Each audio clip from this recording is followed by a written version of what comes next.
حالانکہ انہوں نے وہ ایک مسلم ممالک کی فوج کا ایک مرکز بنا لیا تھا سعودی عرب نے، جس کے آپ کو یاد ہے کہ سربراہی ہمارے جو راحیل شریف کے پاس. ہاں وہ ایک ڈیفenس کا ان کا پروگرام تھا، لیکن حوثیوں کے ذریعے انہوں نے بہت تنگ کیا. اب دیکھیں ہوا یہ ہے کہ ارادے آگے بڑھتے بڑھتے نیوکلیئر بننے کے ارادے ہو گئے کہ ہم چائنا کی سپورٹ کے ساتھ اور اپنی عظیم جو ہمارے مشن ہے ان کی بنیاد پر ہم ایک نیوکلیئر فورس بھی بن جائیں.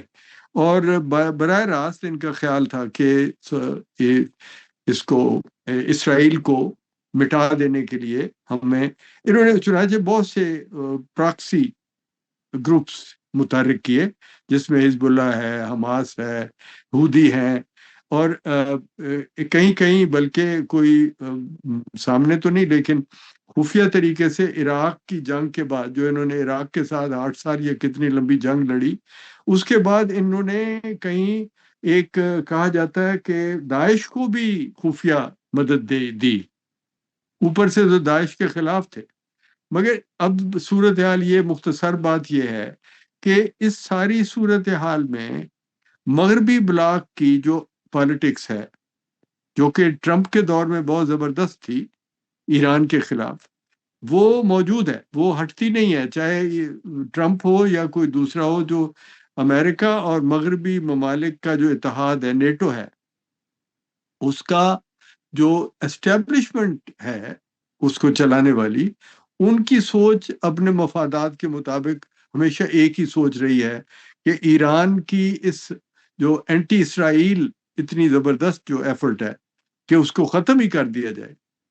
چاہے وہ خود ایران، امریکہ اور یورپ کے کچھ لوگ اسرائیل کے اوپر تنقید بھی کرتے ہیں، اس کی مخالفت بھی ہوتی ہے، لیکن اسرائیل کو ختم کر دینے کا جو نعرہ ہے اس کو وہ قبول نہیں کرتے. اب یہ جو مملکت ساسان بنانے کا پروگرام تھا، اس میں انہوں نے، ایرانیوں نے ایک کے بعد ایک غلطی کی.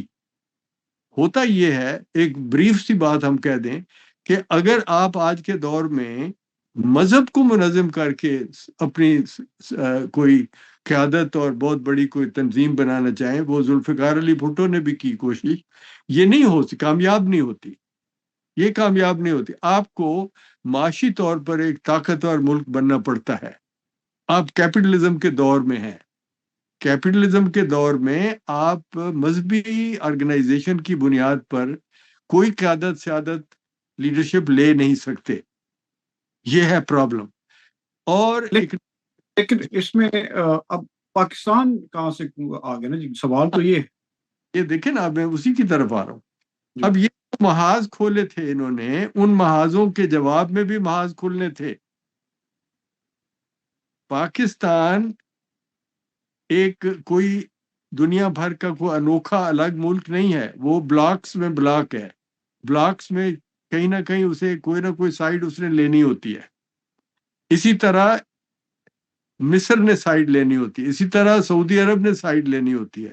اب یہ جو لوگ ہیں، انہوں نے ایران کی اس اتنی بڑی ایمبیشن کو روکنے کے لیے مغربی ممالک کی اسٹیبلشمنٹ نے ان سب حلیفوں کو اکٹھا کیا ہے. ان حلیفوں کے سے توقع کر رہا تھا ایران کہ یہ میرے ساتھ مل کے اسرائیل کو ماریں، مجھے لیڈر مان کے. بیچ میں کافی پیریڈ ہے جس میں یہ سست رہے ہیں. پاکستان بھی کلیئر نہیں تھا. یہاں ہمارے بہت لوگ ہیں جو نعرے لگاتے ہیں کہ فوج بھیجو یا لوگوں کو والنٹیئرز کو جانے دو اور جا کے اسرائیل کے خلاف جنگ لڑیں. مگر ہوا کیا ہے کہ جو آپ کا ایشو ہے، اب پاکستان کو ایک لے لیں. ویسے تو آپ دیکھیں گے، پیشن گوئی کر رہا ہوں، پیشن گوئی تو نہیں بلکہ حقائق ہیں کہ عراق کے ساتھ بھی اس وقت چپکلش ہو گئی شروع اس کی، ایران کی، اور شام کے ساتھ بھی. اچھا، اور سعودی عرب کے ساتھ تو ہے ہی، حوثیوں کے وہ باقاعدہ اب جو نیوی شپس، وہ جو کاروبار کے جو بزنس کے نیول ایکٹیویٹی ہے، جتنی دنیا بھر میں ٹریڈ کے جو جہاز چلتے ہیں ان پہ حملے ہو رہے ہیں. اور ان کو اس کے لیے باقاعدہ امریکہ نے وہاں جا کے اپنی آرمی کو بھی بھیجا ہے، اپنے جہاز بھیجے ہیں۔ اب دیکھیں اس سچویشن میں پاکستان کا جو بہت بڑا پرابلم تھا بلوچوں کا، ان کو یہ مدد دیتے تھے ایران میں، حالانکہ اپنے بلوچوں کی جو حالت ہے ایران کے بلوچوں کی، وہ اتنی بری ہے کہ وہ صرف مینیل جابز کرتے ہیں، ان کے پاس ان کا کوئی اکا دکا کوئی بندہ ان کا پڑھا لکھا نکلتا ہے، کیونکہ ان کو بالکل ایک شودر کی طرح ان کو رکھا ہوا ایران میں۔ بلکہ وہ جو ان کا سیستان اور بلوچستان جو صوبہ ہے اس میں تو قحط سالی اس حد تک ہوگی ہوئی ہے کہ اب اس کے اتنے خدشات ہیں کہ وہاں پہ لوگ پہلے بھی بھوک سے مر رہے ہیں، اور آنے والے دنوں میں تو بہت تباہی ہوگی۔ صحیح۔ تو اب یہ دیکھیں اس ساری سچویشن میں وہ یہ کیا کرتے تھے، اس کو ڈیفیوز کرنے کے لیے جو ان کے اپنے پرابلمز ہیں، ایران کے ملا جو جو سربراہی ہے، جو ملا کی جو ڈکٹیٹرشپ ہے، اس میں انہوں نے اپنے اس کو ڈیفیوز کرنے کے لیے اپنے پرابلمز کو کی طرف سے، کیونکہ آپ ڈیفیوز کرنا میں کیوں کہہ رہا ہوں، پچھلی 10 سال میں 12 سال میں بڑی بڑی تحریکیں چلی ہیں ملا کو ہٹانے کی، ایک ڈیموکریٹک حکومت لانے کی، عوام میں بے چینی ہے، بہت اکنامکلی بہت پسماندگی ہے، اور جو سینکشنز مغربی ممالک نے لگائیں ان سینکشنز کے نتیجے میں بدحالی اور بڑی ہے۔ اب اس میں نیوکلیئر ویپن بنانے کا وہی نا جو پرانی ہم بات کرتے ہیں کہ گلے میں قمیض ہے، نیچے پاجامہ بھی نہیں ہے، پاؤں میں جوتی بھی نہیں ہے، لیکن 303 کی بندوق لٹکائی ہوئی ہے، اور وہ کھڑا ہوا ہے رستے میں اور کہتا میں پیسے دے کے جا نہیں تو بندوق مارا گا۔ یہ اس طرح کی جو غنڈہ گردی ہے جو آپ کوئی بھی قوم کرے وہ زیادہ دیر چل نہیں سکتی۔ اگر تو آپ بہت بڑی انڈسٹریل اور انوینٹو پاور ہیں، جو آپ دنیا کو اکنامکلی لیڈ کر رہے ہیں، یا آپ سائنس میں بہت آگے ہیں، تو وہ تو چل سکتی ہے کچھ دیر، مگر اس طرح کی تو نہیں چل سکتی۔ چنانچہ انہوں نے اس کو ڈیفیوز کرنے کے لیے کہ اپنے پرابلمز کو سے اپنے لوگوں کی نظر ہٹانے کے لیے ادھر پنگا ادھر چھیڑو، ادھر سیبوٹاج کرو، یہ وہ بلوچستان میں کر رہے تھے۔ اب یعنی پاکستان، لوگ رکھنے کے بہانے ڈھونڈ رہے ہیں جی۔ ہاں، اور پاکستان پرابلم یہ ہے کہ بلوچستان میں ان کو جو ڈفرینٹ گروپس کی مزاحمت ہے پاکستان کے اسٹیبلشمنٹ کو، اس میں اگر کوئی مدد دیتا ہے تو پاکستان کو لگتا ہے کہ یہ چاہے دوست کا جتنا مرضی اپنا وہ لبادہ اوڑھ کے آئے، لیکن ہے وہ دشمن۔ اب اس میں یہ ہوا ہے کہ پاکستان نے بھی کوئی اکا دکا شاید کیا ہے، اب اس بات سے کسے راضی کرنے کے لیے کیا ہے وہ آپ سمجھ سکتے ہیں، کیونکہ جب مغربی بلاک کی اور ایران کی سر دھڑ کی بازی لگی ہوئی ہے، تو چاہے وہ اس کو انہوں نے پیسے بھی دیے بائیڈن ایڈمنسٹریشن نے، لیکن اسٹیبلشمنٹ جو ایران امریکہ کے ہمیشہ کے جو مفادات ہیں ان کی نگرانی کرتی ہے، اس کے مطابق یہ بات قابل برداشت نہیں کہ ایران کو معاف کر دیا جائے۔ ٹرمپ اگر آتا ہے، اگلے سال ٹرمپ اگر آ جاتا ہے تو یہ جو ایران کے خلاف ایکشن ہے اور سخت ہو جائے گا۔ اب وہ جو ملکوں کا اتحاد آپ کو نظر آ رہا ہے جس کی شکل یہ ہے کہ عراق پہ حملہ، شام پہ حملہ، حوثیوں کے ذریعے سعودی عرب کو کچوکے، ادھر اب پاکستان کو کچوکے، اس اور کی افغانستان کے ساتھ تو آلریڈی ان کی ٹینشن چل رہی ہے، ہاں نظریاتی بھی اور سرحدی بھی۔ صحیح۔ تو اب دیکھیں، اب پاکستان کو ایک مجبوری ہے، پاکستان اپنا امیج کیا بنائے گا اگر وہ اس طرح کے ایک ان پرووکڈ حملے کے آگے کچھ نہیں بولتا، تو کیا کرے گا؟ کیا اب پاکستان کی آرمی کو، اسٹیبلشمنٹ کو، جہاں پہ آلریڈی عمران خان کی طرف سے چیلنج ہے ان کو، یعنی طالبان کی طرف سے چیلنج ہے ان کو، وہ کیا کریں اگر وہ اس کے اوپر سو جاتے ہیں اور کہتے ہیں جی معاف کر دیں اور نہ کریں، نہ ماریں ہمیں پلیز، آپ یہ نہ کریں، تو آپ تو دوست ہیں، تو یہ کیا کر، تو اس طرح تو نہیں چلے گا۔ چنانچہ اب یہ جنگ ہے، یہ جنگ بڑھے گی، اب نہیں، فوراً اگر کل نہیں ہوتی تو کچھ دیر میں ہوگی۔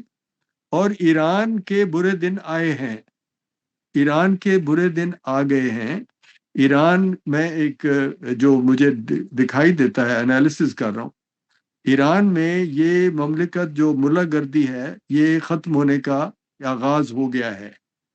دیر ول بی ایک ریولوشن، ایک اور انقلاب ہوگا جس میں یہ ڈی تھرون ہوں گے مولوی، جو یہ امام بیٹھے ہوئے ہیں۔ امام کس بات کے ہیں؟ امام تو وہ ہوتا ہے جو لیڈ کرے۔ کیا لیڈ کرتے ہیں؟ بس اس کو مار، اس کو مار، اس کو نیست و نابود کر دیں گے، فلاں کو مار دیں گے، اور کچھ ہے نہیں۔ آپ اپنے عوام کو کوئی نہ آزادی دیتے ہو، نہ پیسہ دیتے ہو، نہ رزق ایزی ہے، نہ آزادیاں ہیں، تو کیا ہوگا؟ اور اتنے ملکوں کی مخالفت ہے۔ اب پاکستان میں ایک بہت بڑا جو اس کا پازیٹو نتیجہ نکلے گا، وہ بھی دیکھیں۔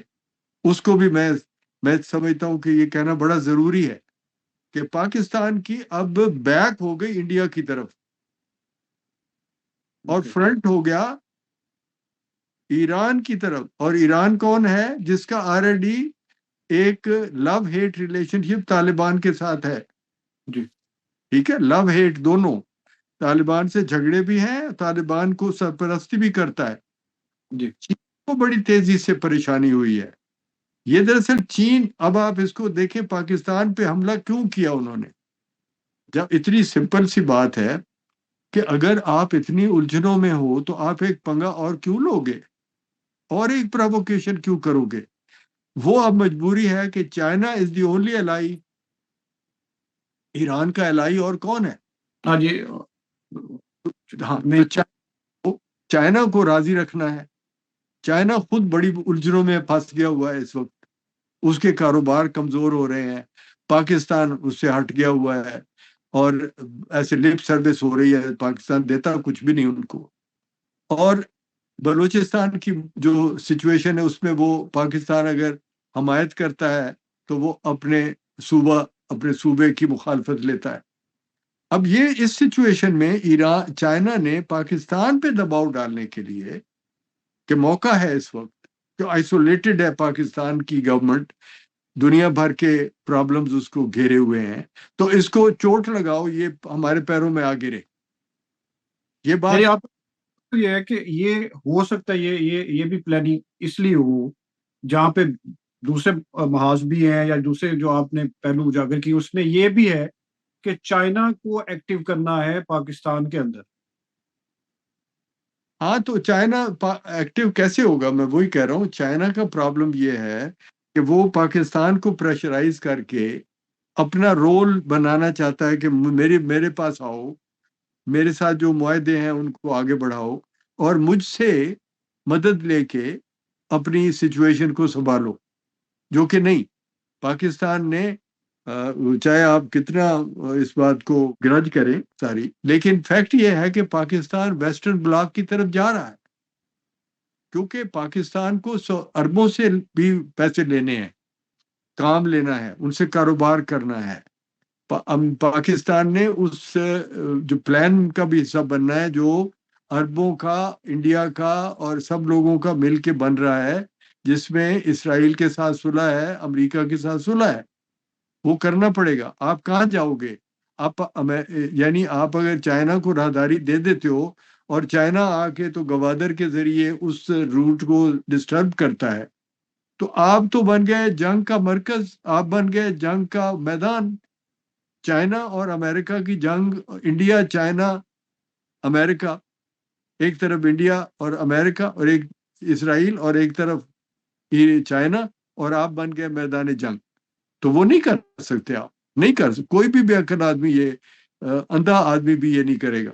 تو اس سچویشن میں چائنا کی ایک آخری کوشش ہے کہ یہ دباؤ ڈالے، اور وہ جنگ میں انوالو کر کے پاکستان کو دباؤ ڈال کے شاید کوئی گین کرنے کا سوچ رہا تھا، لیکن اب یہ ہو گئی گیم غلط، for both, for China as well as for Iran. Iran کے جو مقاصد تھے مسلمان ملکوں کا لیڈر بننے کے، وہ ختم ہو گئے۔